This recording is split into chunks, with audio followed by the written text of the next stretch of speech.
हरे कृष्णा हरे रामा। आप सभी को सफला एकादशी की शुभकामनाएं। घर पर रहकर आप एक तुलसी का उपाय कर लेंगे ना तो पुत्र विवाह, नौकरी, रोग, कर्ज, दुख, दारिद्रता का अंत होगा और बिना व्रत के भी आप एकादशी व्रत को सफल बना लेंगे। इस बार एकादशी को देखकर दुविधा है कि हमें एकादशी का व्रत 14 तारीख को करना है, 15 तारीख को करना है या 16 तारीख को। बस ध्यान से सुनिएगा, अति श्रेष्ठ उत्तम जानकारी इस छोटे से वीडियो में आपको प्राप्त होने वाली है। एकादशी व्रत कोई साधारण नहीं है। इस एकादशी अर्थात पौष महीने के कृष्ण पक्ष की सफला एकादशी की कथा में भी वर्णित है। मात्र एक व्यक्ति ने इस एकादशी का स्मरण किया था, हरि कीर्तन किया था, नाम जाप और ध्यान सुमिरन मात्र से उसके सभी पाप धुल गए और वैकुंठ में उसे प्राप्ति हुई। एकादशी व्रत कर लेने मात्र से आप पूरे महीने के व्रत, उपवास, पूजा पाठ और तीर्थों का फल प्राप्त कर लेते हैं। एकादशी व्रतों की जननी कही गई है। सौभाग्य, रोग, दोष, कष्ट, संकट, पीड़ा की मुक्ति के लिए एकादशी के दिन मात्र कुछ सरल कार्य भी भाग्य परिवर्तित कर देते हैं।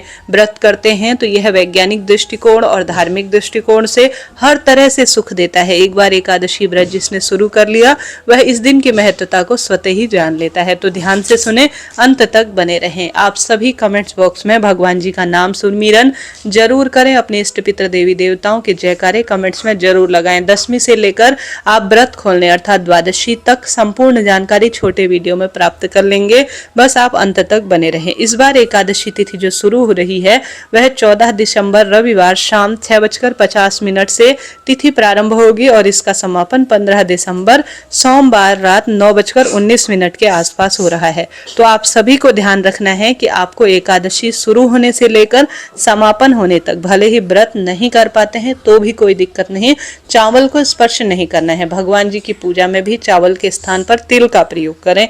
एकादशी समापन होने तक किसी पेड़ की पत्ती न टूटने पाए, इस बात का ध्यान रखें। एकादशी व्रत नहीं भी करते हैं तो भी प्याज, लहसुन, तामसिक चीजें, उड़द की दाल, मसूर की दाल घर पर सेवन न करें।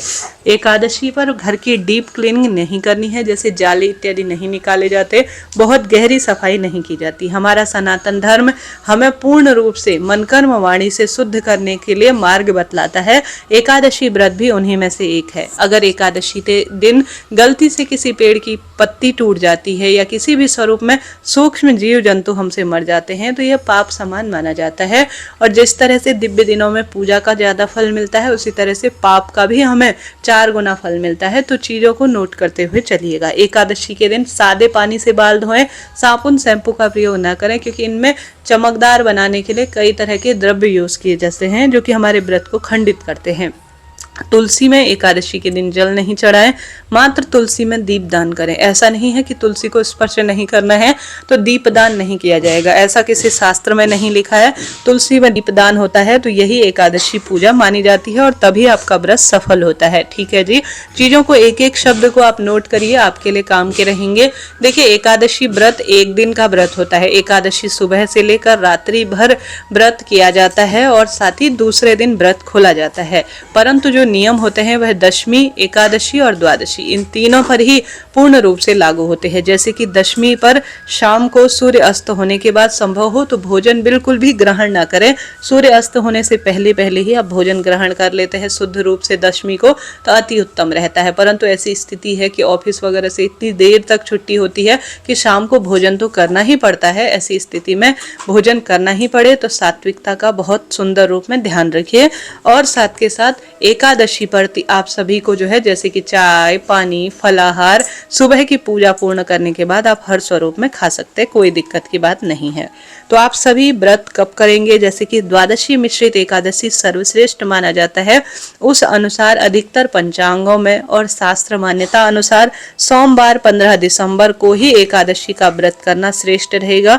हालांकि यह जो है द्वादशी मिश्रित एकादशी है क्योंकि रात्रि को द्वादशी भी शुरू हो जा रही है तो यही व्रत करने का सबसे शास्त्र विधान होगा। अधिकतर गुरुजन, अधिकतर पंचांग में सोमवार 15 दिसंबर का ही व्रत है, पूर्ण रूप से यही मान्य रहेगा। तो आप बिल्कुल फिक्र, चिंता, टेंशन नहीं, 15 तारीख को आप व्रत करें, अति उत्तम परिणाम मिलेंगे। साथ ही इस दिन आप सब जानते होंगे जो हमारे पास कृष्ण पक्ष का सुंदर समय मिल रहा है और इस व्रत को अर्थात हम सभी 15 तारीख को व्रत करेंगे तो 16 तारीख को हम व्रत खोलेंगे। 16 तारीख को मंगलवार की सुबह 7:05 मिनट से 9:11 के आसपास आप अपना व्रत को खोल सकते हैं। देखिए, द्वादशी रहते रहते अपना व्रत खोल लेना चाहिए, तो यही श्रेष्ठ समय है जब द्वादशी तिथि भी व्याप्त है और हमें अपना व्रत खोल लेना चाहिए। तो यही समय है जब आपको व्रत खोलना श्रेष्ठ रहेगा। ठीक है जी। अब आप सभी को इसके साथ साथ इस बात का भी ध्यान रखना है कि एकादशी पर आपको जल्दी उठने का प्रयत्न करना है। पौष महीना चल रहा है, सूर्य भगवान की आराधना करने के लिए जल के लोटे में आप सभी लाल फूल, लाल चंदन, अक्षत नहीं डालने हैं, सिर्फ आपको लाल फूल और लाल चंदन डालना है। ओम घृणे सूर्याय नमो नमः कहते हुए सूर्य भगवान भले दिखाई दे या नहीं दिखाई दे, आपको जल जरूर चढ़ाना है। इसके साथ साथ आपको तुलसी की मिट्टी को अपने मस्तक पर जरूर धारण करना है। इससे क्रोध कम होता है, शारीरिक मानसिक दोष दूर होते हैं। तुलसी की माला गले पे धारण करते हैं तो उत्तम माना जाता है। आप सब जानते होंगे 15 दिसंबर सोमवार के दिन सूर्य उदय का समय सुबह 7:06 के आसपास रहेगा। सूर्यास्त का समय शाम 5:26, ब्रह्म मुहूर्त 5:05 से करीब करीब यह श्रेष्ठ समय है। और साथ के साथ अमृत काल की बात करें तो सुबह 4:09 से सुबह 5:47 के आसपास अमृत काल का समय है। अभिजीत मुहूर्त 12 बजे से लेकर दोपहर में 12:57 के आसपास है। अभिजीत मुहूर्त अर्थात हर एक कार्य की सिद्धि का, हर एक कार्य की जीत का समय कहा जाता है। इस बार 15 दिसंबर को बहुत सारे दुर्लभ सहयोग भी हैं, क्योंकि धनु संक्रांति है और धनु संक्रांति जैसा कि मल मास के आरंभ का समय है, यह रात्रि से 16 तारीख की सुबह से होने जा रहा है और इसी दिन जो है सूर्य भगवान राशि परिवर्तन करेंगे। ऐसे में आप सभी को सुंदर रूप में सूर्य भगवान की आराधना भी करनी चाहिए। मलमास खरमास के बारे में पूरी जानकारी मैंने चैनल पर पहले ही वीडियो के माध्यम से प्रसारित कर दी है। आप सभी को इस दिन जैसा मैंने विदित कराया, तुलसी से संबंधित 2 कार्य जरूर करने हैं। एक तो तुलसी में दीपदान, एक अपने मस्तक पर तुलसी की मिट्टी को धारण करना।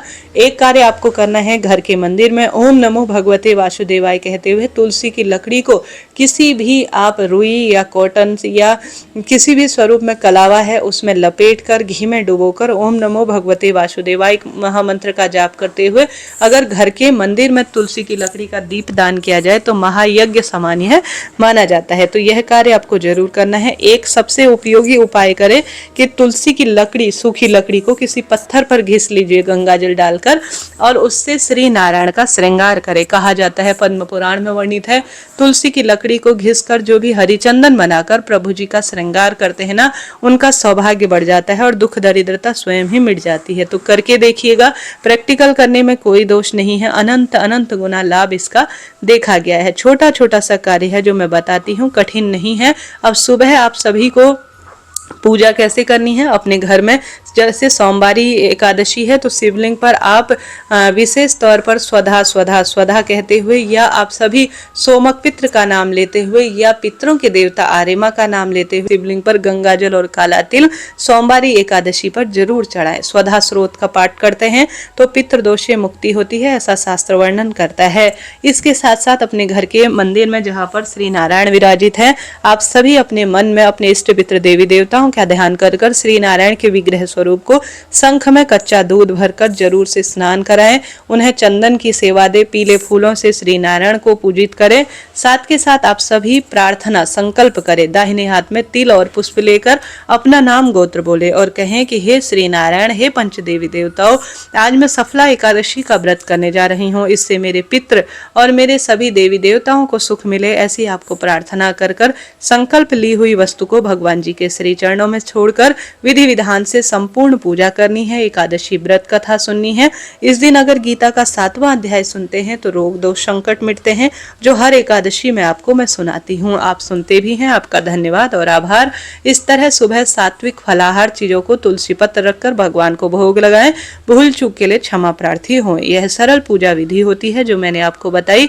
इसके बाद आप सभी संभव हो इतने समय तक आप जब सुबह पूजा करें चाय पानी बिल्कुल ना पिए। अगर ऐसा नहीं हो पाता है कि आप चाय पानी बिना बिना नहीं रह सकते हैं तो आप चाय पानी पी सकते हैं। अपने मस्तक पर चंदन और तुलसी की मिट्टी धारण कर ओम नमो भगवते वासुदेवाय, श्री शिवाय नमस्तुभ्यम, राधे राधे या श्री कृष्ण गोविंद हरे मुरारी हे नाथ नारायण वासुदेवाय, इन महामंत्रों का ज्यादा से ज्यादा जप कीजिएगा। जप करने से हमारे शारीरिक मानसिक आर्थिक कष्ट बंधनों से हमें मुक्ति मिलती है। इसके साथ साथ आप सभी सुंदर भाव सच्चे मन से इसके पश्चात दोपहर में या 10 बजे को चाय पानी दूध फलाहार जो आपका मन हो उन चीजों का आप सेवन निश्चित रूप से कर सकते हैं। तो इस तरह से एकादशी की सेवा पूजा आपको करनी है। एकादशी पर संभव हो रात्रि जागरण करें, रात्रि जागरण न कर पाए तो भगवान के साथ समकक्ष ही आप धरती पर सो जाए। रोज सोने वाले बिस्तर पर एकादशी के दिन नहीं सोना चाहिए, इस बात का आप ध्यान रखें। इस तरह से एकादशी व्रत के पूजन और नियमों को आपको ध्यान में रखना है। अब द्वादशी पर जो मैंने जो व्रत खोलने का समय बताया उस समय जल्दी उठकर सूर्य भगवान को जल चढ़ाकर, द्वादशी पर तुलसी में जल चढ़ाकर एक समय का भोजन